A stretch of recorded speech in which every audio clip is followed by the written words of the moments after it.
स्वयं स्वभावाप्ति प्रभावे प्रश्न कर्मणः तस्मै संज्ञान रूपाय नमोस्तु परमात्मने नमोस्तु परमात्मने। यह श्लोक देश नामक ग्रंथ राज है। इसकी रचना आज से लगभग 1500 वर्ष पूर्व आचार्य पूज्यपाद स्वामी के द्वारा की गई है। संस्कृत भाषा में रचित इस ग्रंथ में 51 श्लोक हैं और उनमें से हम 44 श्लोक पढ़ चुके हैं।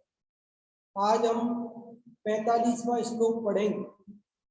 इसके पूर्व 43वें श्लोक में हमने बात पढ़ी थी कि जो जहाँ रहने लगता है वह वहीं रम जाता है, और जो जहाँ रम जाता है फिर वो अन्यत्र जाना नहीं चाहता है।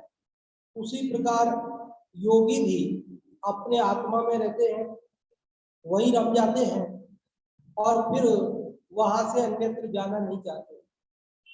तो प्रश्न हुआ कि जब अन्यत्र नहीं जाते हैं तो फिर क्या होता है।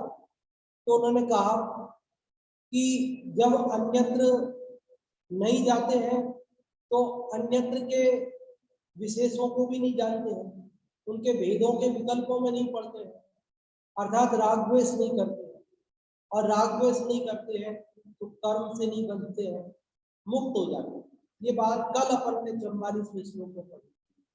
जब आत्मा से बाहर शरीर में को जानने में नहीं लगते हैं तो शरीर की सुंदरता असुंदरता आदि के विकल्प करके राग द्वेष जो किया जाता है वो भी नहीं करते। और जब नहीं करते हैं तो कर्म से नहीं बंधते हैं और मुक्त हो जाते हैं। इसके बाद और भी क्या होता है, पर में नहीं जाने से क्या होता है, क्यों नहीं जाना चाहिए पर में, क्यों आत्मा में ही लीन रहना चाहिए, क्यों आत्मा के अलावा शरीर आदि पदार्थों में योग को नहीं ले जाना चाहिए, क्यों ज्ञानी नहीं ले जाते, उसका जवाब इस 45वें श्लोक में कहते हैं। देखो, परा परस्ततो दुःख परः परस्ततो दुःख मात्मैवात्मा ततः सुखम् मात्मैवात्मा ततः सुखम्।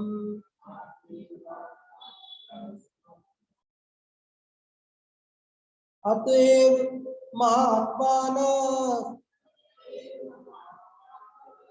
तन्निमित्तं कृतोद्यमः।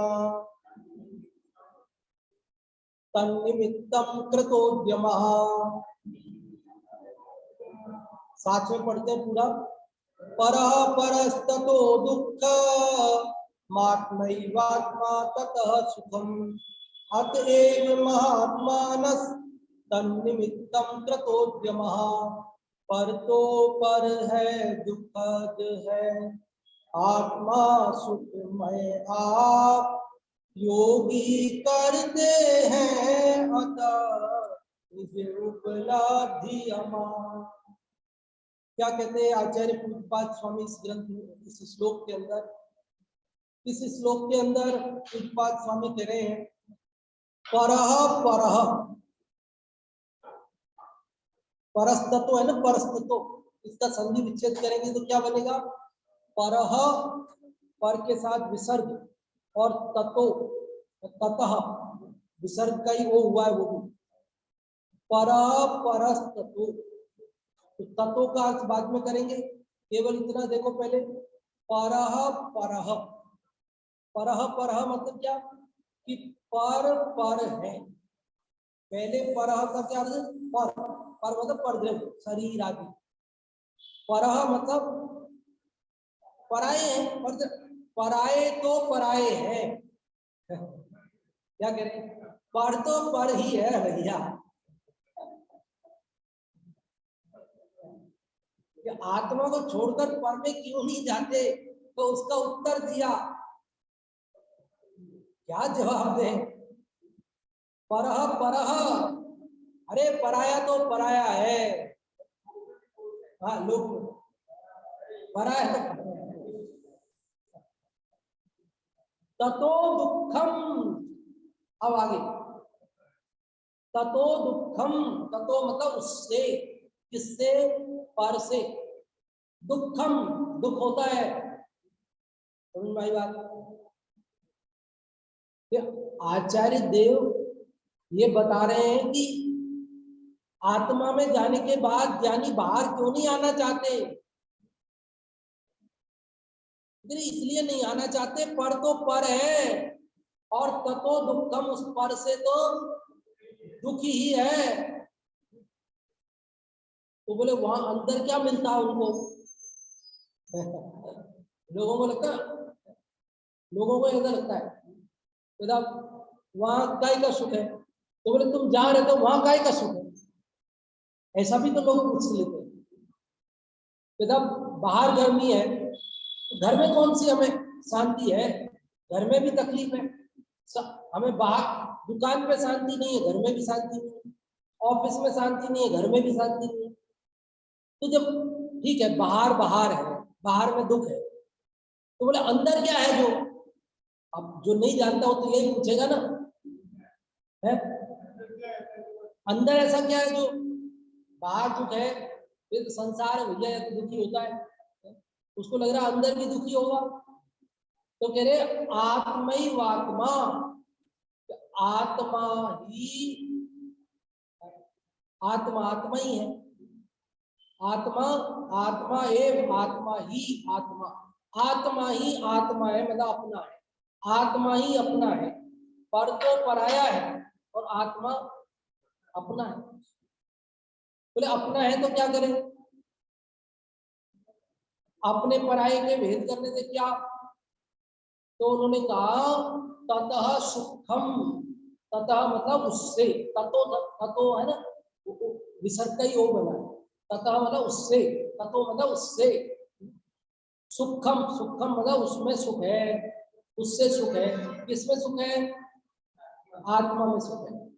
पहली पंक्ति का अर्थ समझ में आया, फिर से बोलता हूं, पर पर पर तो पराया है, ततो दुखम उससे दुख है, आत्मैव आत्मा आत्मा ही अपना है, दोबारा आत्मा है ना, उसको आत्मा बोलो अपना बोलो एक ही बात है, आत्मा ही आत्मा है, आत्मा है मतलब एक अपना है, आत्मा ही अपना है, ततः सुखम उससे सुख, उस आत्मा से क्या है, सुख।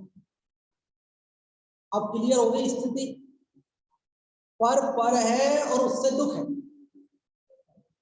स्व स्व है और उसमें सुख है, अतएव इसलिए, अतएव इसीलिए महात्मानः, महात्मानः मतलब महात्मा, महान आत्मा, महात्मा मतलब क्या, महान आत्मा, महात्मा मतलब महान आत्माएं, मतलब ज्ञानी पुरुष, महान आत्माएं मतलब बड़े लोग,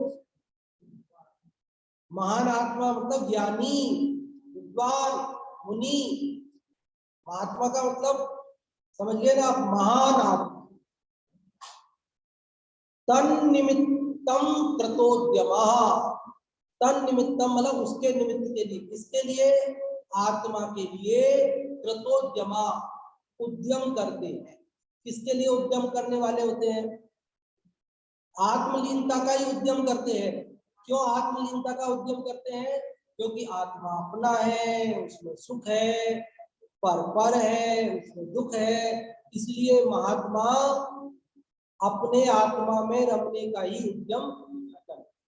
पूरे श्लोक का अर्थ समझ में आया, पर है उससे दुख है, आत्मा आत्मा है अर्थात आत्मा अपना है और उससे सुख है, अतएव इसीलिए महात्मानः महात्माओं के तम निमित्तम उस आत्मा के लिए कृतोद्यमा उद्यम करने वाले हो, वो अपने आत्मा में लीनता का उद्यम करते, पर में नहीं जाते हैं। इसका अर्थ बताएंगे आप लोगों में से, सुरेश जी भाई साहब। हाँ हाँ हाँ हाँ जी हाँ जी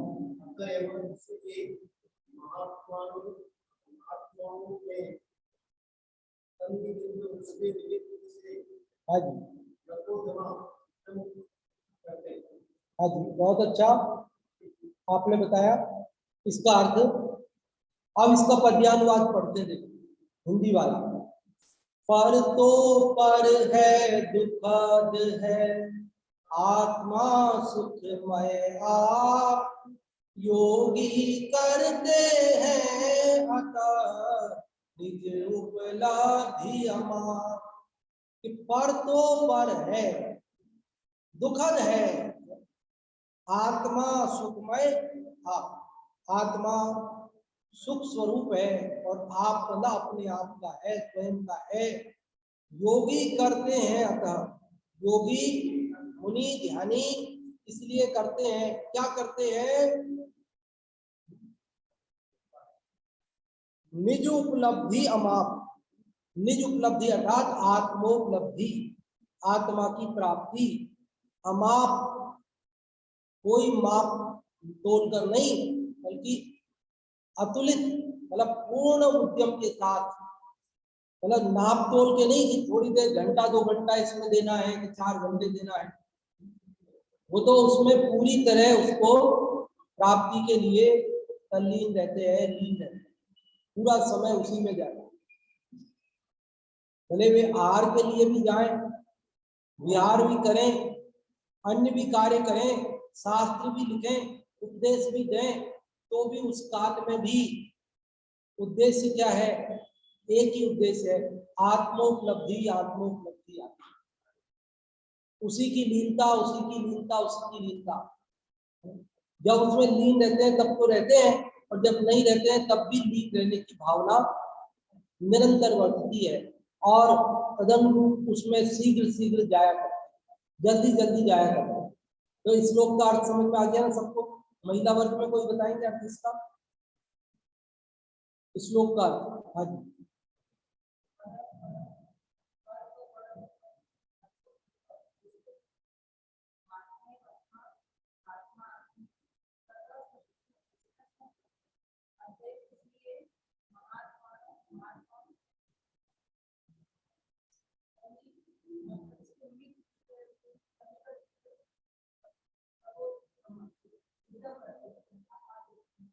हाँ जी, बहुत अच्छा।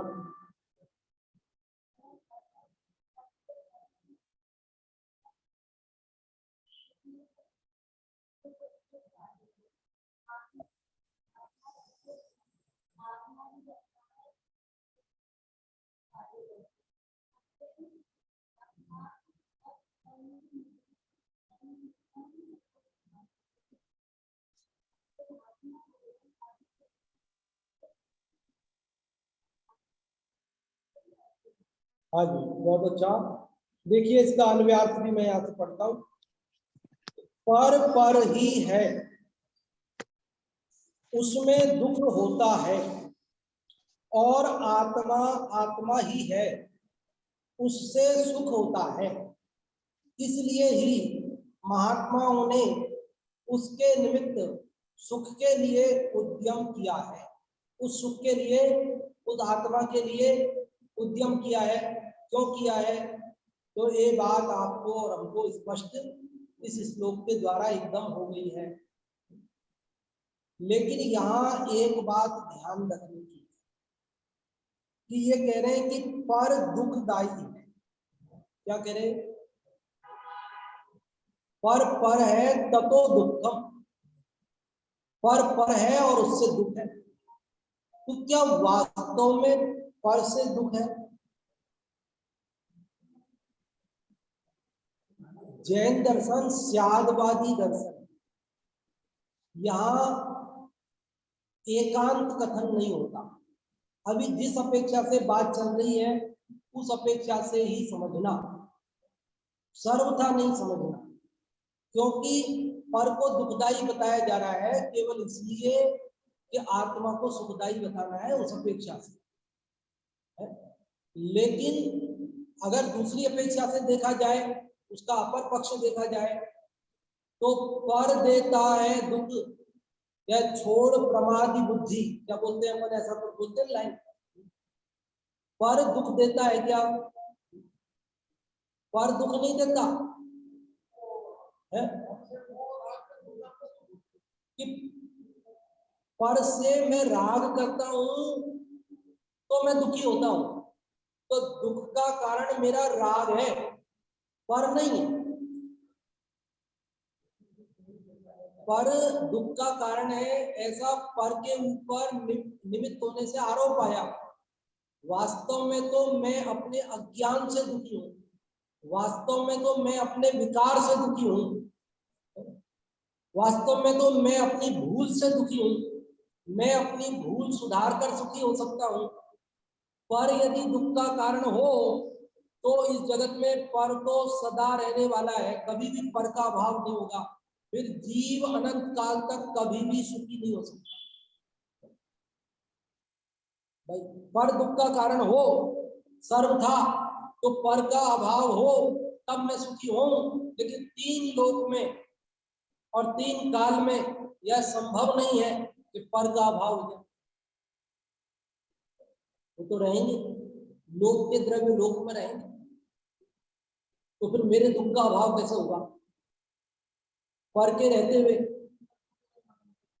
पर को पर मान करके उससे दृष्टि हटा ली, उससे राग नहीं किया, तो बस सुखी हो। लेकिन पर दुखदाई है, ये भी अपेक्षा है, आरोप उस पर आया, लेकिन परमार्थ से देखा जाए तो पर दुख का कारण नहीं है, बल्कि कौन दुख का कारण है? मेरा ज्ञान, मेरा मोह, विकार, राग, द्वेष। वो तोता जो नलिनी पर बैठा था, है ना, मालूम है ना कौन सा तोता बैठा था? नहीं बैठा? सिद्ध पूजन में, सिद्ध पूजन की जयमाला में बैठा था ना। कीर मरकट सी गहन अनंत, अरे पाकर खोया भगवान। कीर मरकट सी गहन अनंत, कीर मतलब तोता और मरकट मतलब बंदर। कीर और बंदर दो कहानियां है ना उसमें, एक तोते की कहानी, एक बंदर की कहानी, और वो सब आपने सुन रखी। आपको मालूम है? नहीं पता? तो तोता पकड़ने वाले होते हैं, तोता पकड़ने वाले कैसे पकड़ते थे? वो ऐसे, जहां तोते रहते हैं उसके वहां जैसे एक पेड़ से दूसरे पेड़ तक रस्सी बांध, उस रस्सी में वो, जैसे आपके धागे की गिट्टक आती है, क्या बोलते हो आप, या पाइप होते हैं, बिजली वगैरह के पाइप होते हैं प्लास्टिक के, ऐसे पाइप के छोटे छोटे टुकड़े, या वो आपके गिट्टक की वो जो रील होती है खाली खाली कागज की, उसको उसमें दो चार डाल देते हैं उसमें रस्सी के अंदर, वो करके और रस्सी को ऐसा बांध देते और नीचे दाना बिखेर देते, तोते को खाने के लिए जमीन पर दाना बिखेर देते हैं। तो तोते दाना देख करके वहां चुगने के लिए, खाने के लिए आते हैं, और जब तोते दाना खाते हैं तो कुछ तोते उड़ करके उस रस्सी पे भी बैठते हैं, और रस्सी पे बीच बीच में क्या डले हुए, नली डली हुई, पाइप डले हुए, पाइप के टुकड़े छोटे छोटे, उन पाइप के टुकड़ों पे भी बैठते हैं। तो जब बैठते तो पोले ऐसे फ्री है, वो तो रस्सी में फ्री है, तो उस तोते के वजन से वो घूम जाती है, तो घूम जाती है तो तोता ऐसा उल्टा हो जाता है। जब बैठा था तो पैर नीचे, लेकिन जब वो ऐसे घूम गई तो क्या हुआ कि पैर तो हो गए ऊपर और शरीर हो गया उसका नीचे, तो घबरा जाता है वो, उसमें बैठते एकदम उल्टा हो गया तो घबरा जाता है। और घबराने में क्या होता है, जैसे अपन गिर जाते हैं स्कूटी से तो क्या होता है, और टाइट पकड़ देते हैं, रेस खिंच जाती है। जब कभी अपन गिरते हैं तब रेस खिंच जाती है, हाथ घबरा जाते हैं, हाथ टाइट हो जाते हैं, तो वो भी घबरा करके उसको और टाइट पकड़ लेता है। और टाइट पकड़ के, अब ये तो समझता है कि मैंने टाइट पकड़ दिया, और ये सोचता है कि इसने मेरे को पकड़ दिया। क्या सोचता है वो तोता? इस नलिनी ने मेरे को पकड़ दिया। क्या सोचता वो पापा जी? क्या सोचता वो?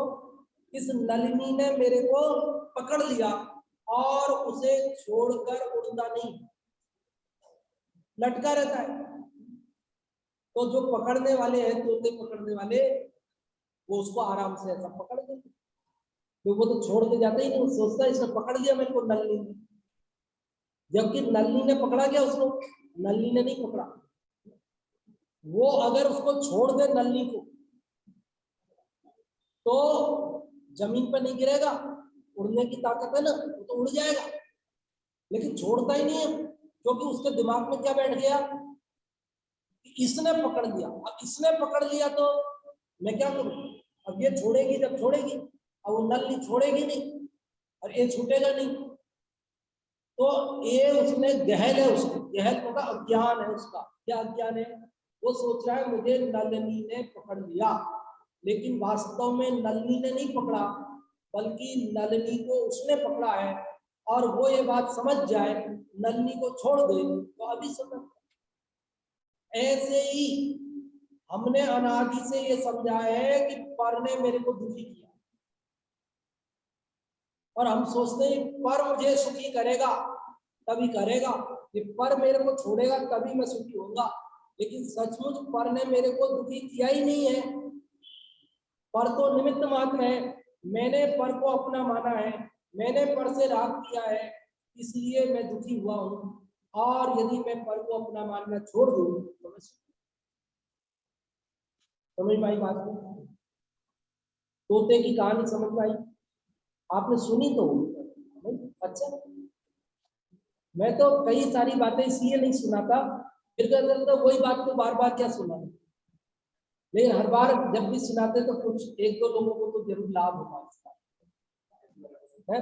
आपने भी पहली बार सुना? अरे गजब हो गई। और बंदर वाली, बंदर वाली, चलो वो 2 मिनट में सुनो।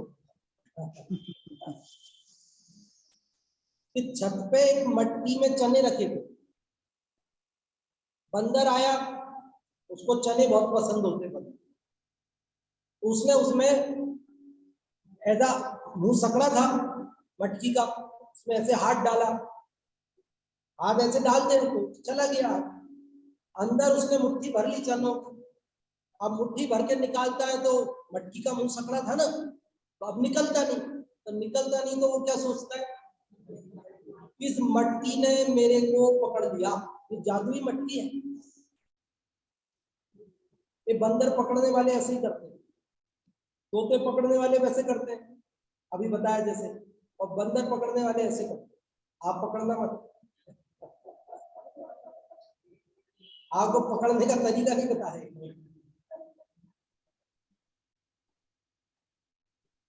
नहीं तो मेरे को पाप लगेगा। तो आप पकड़ोगे तो, आप पकड़ोगे नहीं है? लेकिन अब पकड़ ले कोई, पंडित जी ने बताया था ऐसे पकड़ लेते, लेकिन अब आप कैसे पकड़ोगे, क्या करोगे, वो चक्कर में नहीं पड़ना है। वो गधे को मिश्री खिला करके कोई प्रैक्टिकल नहीं करना, नहीं गधा मर जाएगा तो क्या होगा? हिंसा का पाप लगेगा। तो समझ गए बात को? अब वो बंदर ने मटकी को पकड़ा है या मटकी ने बंदर को पकड़ा है, क्या स्थिति क्या है बताओ? कि बंदर तो ये सोच रहा है कि मेरे को मटकी ने पकड़ा है, और सचमुच तो मटकी ने बंदर को पकड़ा ही नहीं है, बल्कि देखा जाए तो बंदर ने मटकी को पकड़ा है। मटकी तो जहां थी वही है, अब वो ऐसे हाथ में लिए लिए घूमता, उसको बंदर उस मटकी को ऐसे हाथ में लिए लिए घूमता, और वजन हो तो उठती नहीं, तो वही बैठा रहता। अभी मुट्ठी में से चने छोड़ दे, रात बाहर आ जाएगा, क्या दिक्कत? तूने चनों को अपना पकड़ लिया है तो इसलिए निकलता नहीं यार। ऐसे हमने पर को अपना मान लिया है, इसलिए हम दुखी है। पर को अपना मानना छोड़ दे, तो अभी तू मुक्त है, अभी फ्री है। ये शरीर मेरा है, ये परिवार मेरा है, ये व्यापार मेरा है, पकड़ के बैठे हैं और इसलिए हम दुखी हैं। व्यापार नहीं छूटता ना, बिल्कुल मतलब कंठ में प्राण आ जाते हैं, कंठ में प्राण आ जाते हैं और व्यापार नहीं छूटता है, चला नहीं जाता है तो भी जाकर के दुकान पे बैठते हैं। बच्चे क्या पोते काम करने वाले हुए, पोते क्या पड़पोते काम करने वाले हुए और खुद से चला नहीं जाता तो भी जाकर के वह दुकान पे, उनको लगता है कि अगर मैं यहाँ नहीं आऊंगा ना तो ये सब गड़बड़ हो जाएगा, सब चौपट हो जाएंगे। और वो बच्चे पोते पड़पोते ये कहते हैं दादाजी आपके आने से और डिस्टर्ब होता है, आप की वजह से कई ग्राहक यहाँ आते नहीं है, आधुनिक ग्राहक आते नहीं है। और आप जिस सोच से हमें नई स्टाइल का माल नहीं रखने देते हो, नई स्टाइल का फर्नीचर नहीं लगाने देते हो, नई स्टाइल से व्यापार नहीं करने देते हो, आप जमाना बदल गया। अब वो बोरी का वो टाट बिछा करके दुकानदार बैठता था और ग्राहक खड़ा रहकर सामान ले जाता था, ऐसे व्यापार अब नहीं होता है।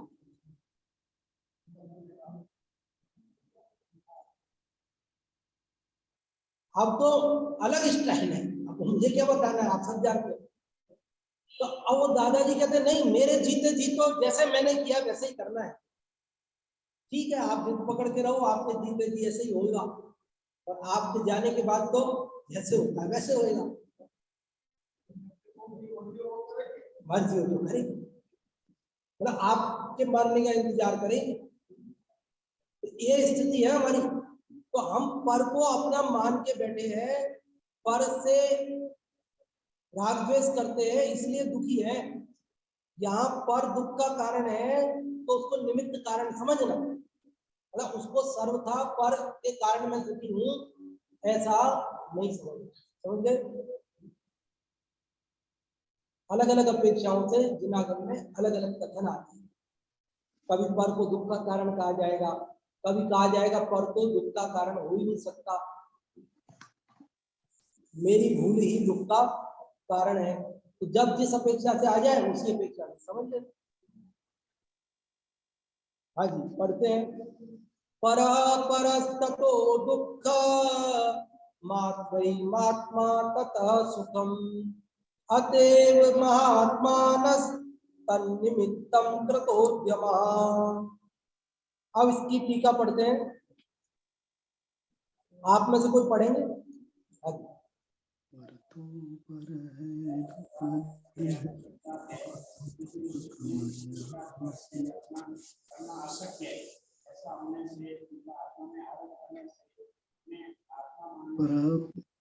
परस्ततो दुःखम आत्मैव आत्मनः सुखम अतएव महात्मानं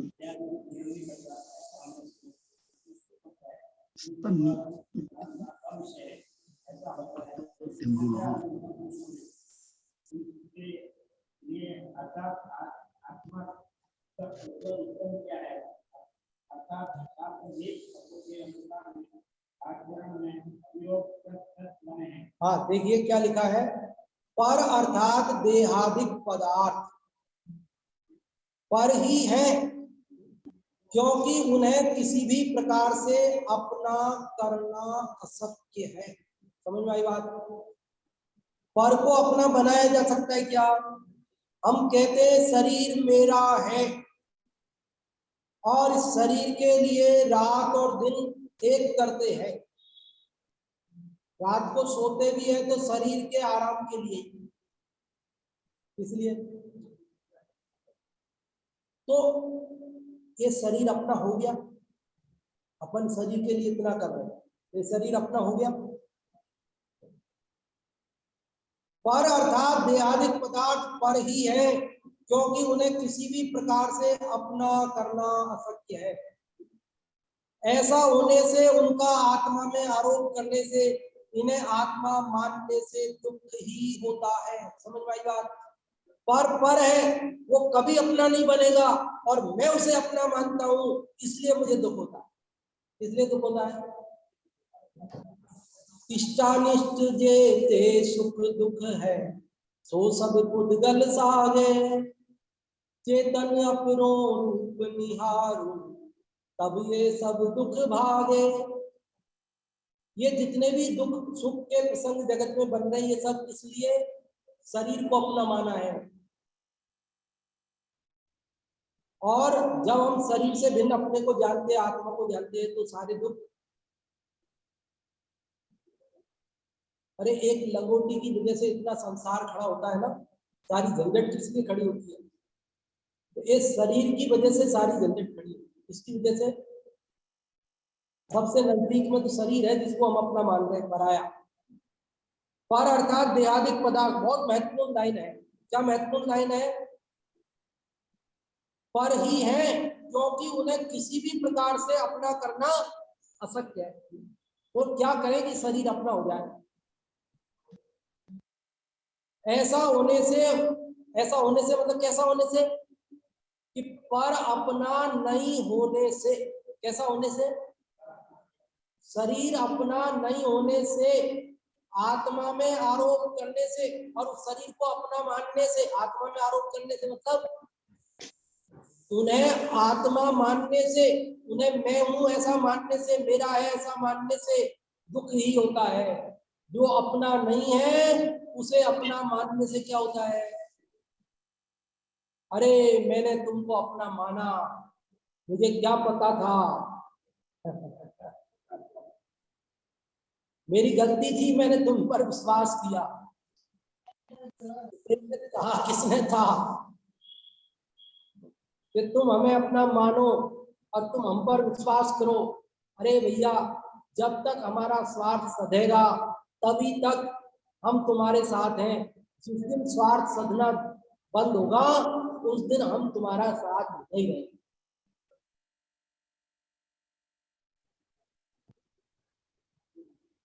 एक जने ने तो ऐसा स्पष्ट मेरे को कहा एक बार, ऐसा, शक्ति आपके साथ है तो हम आपके साथ हैं। जिस दिन आपके साथ शक्ति नहीं रहेगी हम आपके साथ नहीं। मतलब यहाँ की समाज की बात नहीं कर रहा हूँ, मतलब जैसे कहीं भी किसी भी क्षेत्र में ले लो आप, सब जगह लागू। आप आपकी चल रही है तब तक सब आपके साथ है। जिस दिन आपका चलना बंद हो जाएगा, ऐसा ही स्वरूप है ना। अब जीते हुए नेताजी है, मंत्री जी है, आज काम करा सकते हैं, उनके कहने से काम होता है, उनके पुण्य का उदय, ऐसा ही योग है। तो सब लोग रोज उनके जी हजूरी करने के लिए तैयार हैं। और जिस दिन वो हार जाएंगे, अपोजिट पार्टी की सरकार होगी, उस दिन उनके साथ दिखने में भी बचेंगे लोग, कतराएंगे, कोई देख नहीं लगी इनके साथ। नहीं तो ऐसा लगेगा भाई इनके आदमी है तो हमारा काम होता होगा, तो नहीं होगा। उनके साथ फोटो में दिखने के लिए जो हमेशा तैयार रहते हैं, और जब हार जाएंगे, दूसरी पार्टी की सरकार होगी, तो वो कहेंगे आओ हमारे साथ फोटो खिंचा लो, तो दूर हटो। क्या होगा बोलो? ये जगत का स्वरूप है। तो जो पराया है शरीर, उसको आत्मा माना, बस यही दुख का कारण है। क्या दुख का कारण है? पर अर्थात देहादिक पदार्थ पर ही है, क्योंकि उन्हें किसी भी प्रकार से अपना करना अशक्य है। ऐसा होने से, उनका आत्मा में आरोप करने से, उन्हें आत्मा मानने से दुख ही होता है, क्योंकि उसके द्वारा दुख के कारणों की प्रवृत्ति होती है। अब आत्मा की बात करते हैं। तथा आत्मा आत्मा ही है, क्योंकि वह कभी भी देहादि रूप नहीं होता। ऐसा होने से उससे सुख होता है, क्योंकि वह दुख के कारणों का अविषय है। उसमें पर में कोई प्रवेश नहीं, अन्य का दुख का भी प्रवेश नहीं। ऐसा होता है, इसलिए तीर्थंकर आदि महापुरुषों ने उसके लिए अर्थात आत्मार्थ उद्यम किया है। अर्थात शास्त्र भी तपों के अनुष्ठान में, आचरण में अभियोग मतलब कृत प्रयत्न बने, प्रयत्न किया है। तीर्थ महात्मा का अर्थ यहाँ पर पंडित आशा दर्जी ने टीकाकार ने तीर्थंकर, आदि आदि में लगा लेना सभी, सम्यक दृष्टि तक आ जाओ।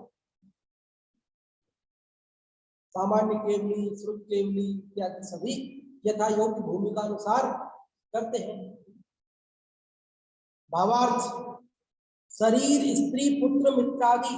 अब पर का और खुलासा शब्द किया। टीका में पर का देहाधिकरण, फिर भावार्थ में और खुलासा करके पर के लिए क्या किया? शरीर, स्त्री, पुत्र, मित्र आदि आत्मा से भिन्न पर पदार्थ हैं, वे कभी आत्मा रूप नहीं होते, तो भी अज्ञानी हम उनमें आत्मबुद्धि करके, मतलब उन्हें मैं हूं ऐसा मानकर, वो मेरे हैं ऐसा मानकर, उनके संयोग वियोग में सुख दुख की कल्पना करके दुखी हो। संयोगानाम वियोगो ही भविता ही नियोगतः। संयोगी पदार्थों का नियम से वियोग होता है, इसलिए संयोगी शरीर आदि पर पदार्थों के प्रति होने वाला अनुराग दुख का कारण है। आत्मा आत्मा ही है, वह कभी देहादि रूप नहीं होता। इसलिए अब ये अलग पैराग्राफ करके भावार्थ है ना, तो एकदम सरल कर देते हैं ना अपने लिए, बिल्कुल भाव खुलासा कर देते हैं। तो टीका में जैसे दोनों बात एक साथ चल रही थी, गाथा में एक ही पैराग्राफ में शरीर की, पर की भी बात और आत्मा की भी बात, तो एकदम से तोड़ करके पैराग्राफ अलग कर दिया। शरीर की बात वो दुख रूप है, दुख का कारण है, और अब आत्मा की बात के लिए अलग पैराग्राफ कर दिया ताकि स्पष्ट समझ में आए। आत्मा आत्मा ही है, वह कभी देहादि रूप नहीं होता, इसलिए वह दुख का कारण नहीं अपितु सुख रूप है। इसलिए तीर्थंकर आदि महापुरुषों ने आत्म स्वरूप में स्थिर होने के लिए निश्चय तप द्वारा उद्यम किया है। किसके लिए उद्यम किया तीर्थंकरों ने? सुखी होने के लिए, आत्मा के लिए। क्यों किया? अच्छा, आप और हम सभी सुखी होना चाहते कि नहीं होना चाहते? तो हम उद्यम किसके लिए कर रहे हैं?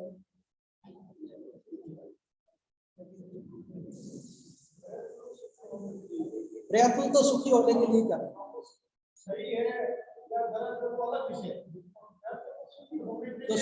तो सही है या गलत है वो पता चल रहा है कि नहीं? वो पता चल रहा है कि नहीं चल रहा है आपको? भाई उस जो कर रहे हैं उससे सुखी नहीं हो रहे, जो कर रहे हैं उससे सुखी नहीं हो रहे, इसका मतलब यह है कि वो जो प्रयत्न कर रहे हैं वो ठीक नहीं। भाई अपन ने किसी चीज को मीठा करने के लिए शक्कर का बूरा डाला था, लेकिन वो मीठी नहीं हुई, खारी हो गई। इसका मतलब क्या है कि हमने शक्कर और डाल दी, खारी हो गई ना, तो और डालेंगे तो और खारी हो जाएगी, और नहीं डालना। ये समझना कि ये हमने शक्कर का बूरा नहीं डाला है, ये गलती से नमक डाल दिया है। तो ऐसे ही हम सुखी होने के लिए कर रहे हैं और सुखी नहीं हो रहे, दुखी हो रहे हैं। इसका मतलब यह है कि हमने सुखी होने का उपाय सही नहीं किया है। जैसा अपन यही कर रहे हैं कि नहीं सुखी नहीं हो रहे, और करो और करो। अपने को लग रहा है एक आम खाने से सुखी नहीं हुए, 4 आम और खाओ तब सुखी होंगे। अपने को ये लग रहा है, बच्चे को ये लग रहा है एक आइसक्रीम खाने से सुखी नहीं हुए, 4 आइसक्रीम खाऊंगा तब सुखी होऊंगा। हमको लग रहा है सुबह 6 बजे तक सोने से सुखी नहीं हुए, 8 बजे तक सोऊंगा तब सुखी होऊंगा। हमको लग रहा है 1 करोड़ इकट्ठा करने से सुखी नहीं हुए, 10 करोड़ इकट्ठा करूंगा तब सुखी होऊंगा। और यही कर रहे हैं, और ये करके क्या कर रहे हैं, और दुख बढ़ता जा रहा है, हमारा दुख कम नहीं हो। इसलिए कारण की विपरीतता है भैया, कारण विपरीत है, इसलिए कार्य विपरीत हो रहा है। तो हमें क्या करना कि एक पर की चिंता छोड़कर आत्मा की चिंता करना। क्या करना? परमानंद स्तोत्र में लिखा ना, परमानंद स्तोत्र में पढ़ते बोली परमानंद स्तोत्र, परमानंद स्तोत्र पढ़ते, पढ़ा कभी नहीं पढ़ा अपने? है या जो पूजन की किताबें हैं ना इनमें है, स्वाध्याय में चला है आपने, पूजन की किताबों में है। देखो रोज वही पूजन करते हैं ना, वो तो रट जाती है अपने को,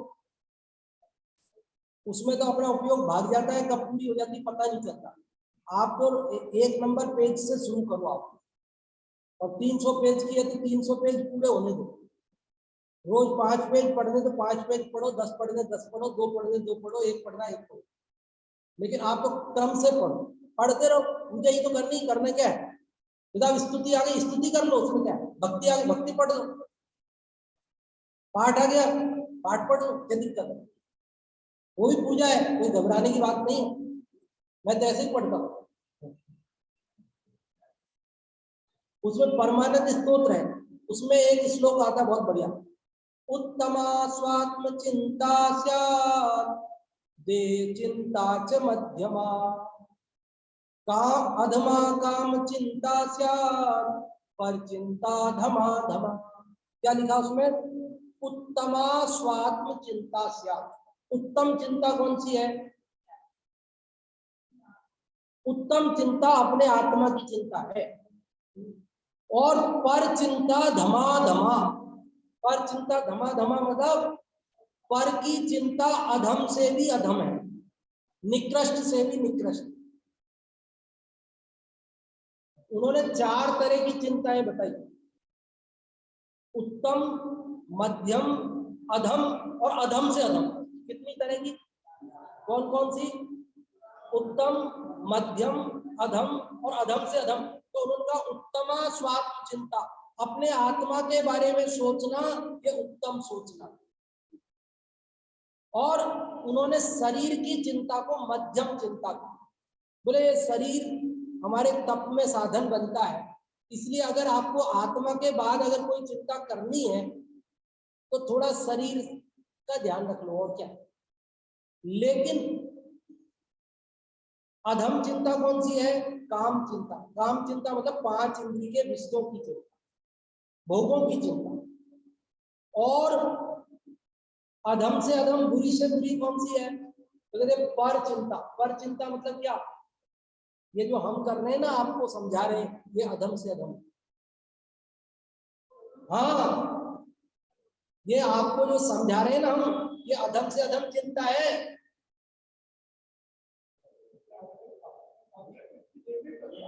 है बाबूजी? अजी ये भी है, ये भी है। मैं आपको सुधारूं, मैं आपको समझाऊं, मैं जगत का कल्याण करूं।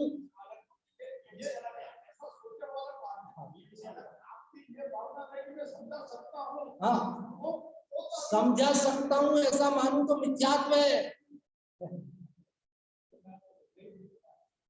ये मतलब सर्वोत्कृष्ट बात तो यह है कि मैं अपने आत्मा का कल्याण करूं, बाकी जगत के कल्याण करने के लिए विकल्प करना ये भी दुख का कारण है।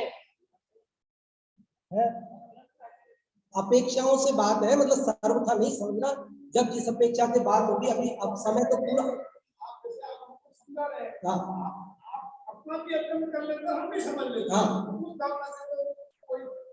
हाँ, तो वो अपेक्षा अलग हो गई ना फिर। अब बिल्कुल, अब ये बात के अंत में आ गई, समय हो गया आपका, इसलिए आप अपनी इस बात का ज्यादा खुलासा नहीं कर सकते हैं। फिर कभी करेंगे तो आप अन्यथा लेकर तो मत जाना, है ना। लेकिन मतलब सारे जगत की चिंता करना, इसकी चिंता, पड़ोसी की चिंता, इसकी, सबकी चिंता करते रहो, अपना कल्याण नहीं करो, तो ये हमारे लिए अभी, और इसको अभी समझना, अभी ये बात अधूरी है ना, बात को पूरी नहीं हुई अभी है, ऐसा समझना। ये लास्ट में जो अपन ने बात छेड़ी 4 तरह की चिंता वाली, तो इसलिए आप उसको कभी और खुलासा करेंगे। अभी अपन ने 44वां श्लोक पर 45वां श्लोक पढ़ा, जिसका सार ये है कि पर तो पर है, उससे दुख है, आत्मा आत्मा है और उससे सुख है, इसलिए महात्मा अर्थात तीर्थंकर आदि महापुरुषों ने उस सुख के लिए, आत्मा के लिए ही पुरुषार्थ किया है। अर्थात आप और हम सबको भी इस देह की पर की चिंता छोड़कर अपने आत्मा के लिए, सुख के लिए पुरुषार्थ करना चाहिए। इसके साथ अभी अपन ये कक्षा पूरी करते हैं। दूसरी कक्षा ऑनलाइन में पंडित जय कुमार जी साहब कोठारी चलेगी और अपन यहाँ